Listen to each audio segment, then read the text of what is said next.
Welcome back to Bravo's Movie Reviews. Today we're going to go over the Netflix movie The Old Guard. Now, I think this is something like Netflix's idea of trying to pull off a half-breed comic book slash Disney something or another. Attention to detail, be damned. I mean, normally I don't do movie reviews of movies of this caliber. But I'll go ahead and do this as a favor to Netflix. And when a female filmmaker tries to shove their sick Hollywood degenerate lifestyle down our throats, well, they are fair game for us to analyze what is missing here.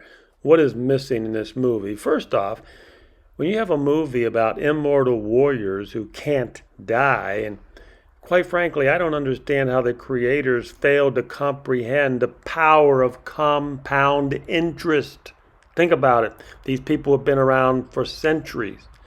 Have they ever heard of compound interest? I mean, anyone would know that a single quid or pence or shekel compounding interest from the Middle Ages alone would put exactly $666 trillion in your bank account today. So, hitching rides with drug dealers and hiding out in old mines is really not okay. They should have a few skyscrapers in their portfolios along with a few trillion dollars. Yep, somebody should tell the writers about compound interest. Okay, what's the best part of the movie? The best part of the movie is Charlize Theron. As usual, she puts in a good performance, as does the co-star. I mean, the other two guys, they're kind of hard to watch.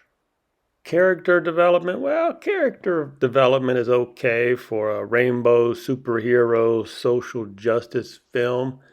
Now, the fight scenes, there's lots of fight scenes. I think they needed a better martial arts wizard, somebody with more imagination to step up the game.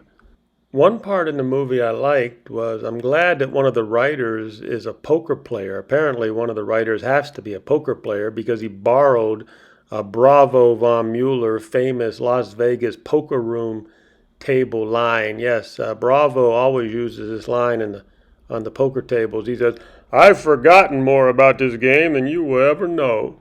And then, of course, they borrowed it, and it worked out pretty good in this movie where he says, that woman has forgotten more ways to kill than entire armies will ever learn. You got to take your lines where you get them. And back to the fight scenes, a whole lot of fight scenes in there. I think Hollywood is lacking some Bruce Lees and Jean-Claude Van Damme, maybe the great martial arts guys with imagination who could put it on film. Maybe these guys are getting old and retiring. Hollywood's going to have to go looking out for some new imaginative martial arts type people who know how to put it on the film.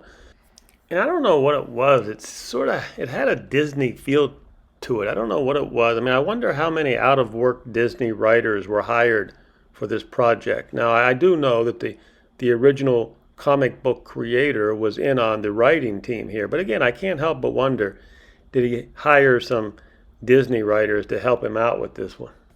Now, I've never read the comic book, so I don't know how the comic book, what kind of feel it has to it. But I I would wonder if the comic book had a rainbow superhero social justice theme to it, because that's what I call this movie. This movie to me is like a rainbow superhero social justice film.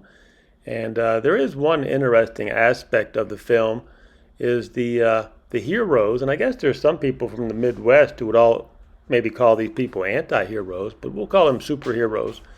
But these superheroes, with all their flaws, that have skills that do not come by way of superpowers. This is interesting.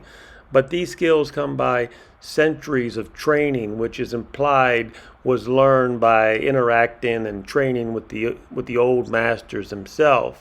So they stay young and the skills keep growing. This works perfect in this type of superhero social justice film. But I got to be honest with you here. It's hard for us vintage film connoisseurs to stomach the rainbow unicorn sprinkled into a tactical action movie. But having said that, the girls kicking each other's ass, well, that was a nice added touch. Here's a rule of thumb for hiring writers for a movie like this. Make sure they don't live in Oregon, okay? Seriously. When you have an action fight film, I mean, you don't need anybody, the writers from living in Oregon. I mean, everybody in Oregon works for the federal government, I think. I think there's one last ranching family that lives in Oregon. And another rule of thumb is never hire a liberal California female to direct an action film with lots of fights. Duh. I mean, what happened to all the spaghetti western directors? What happened to all the Italian directors? Okay, so what else we got here? Of course, the military industrial complex CIA consultant that stays in room 6A of Hollywood. He was there trying to do his job to make sure the troops are shown in a good light. There's enough Black Rock mercs in this movie to defend the Roman legions as they crossed the Rubicon.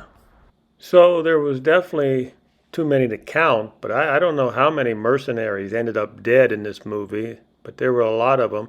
The emotion you felt as all this killing was going on was like you were only smashing a cockroach. It was like just like stepping on a cockroach. So why don't we summarize? The movie, basically, I give the movie a 6 out of 10 Bravos. Now, like I said, normally I don't do movies of this caliber, but I do like Charlize Theron. She's a great actress, and she makes the movie. She just because she's in it, it's worth watching. There are some interesting ideas in the movie, but again, Netflix needs to find some real martial artists, filmmakers with imagination.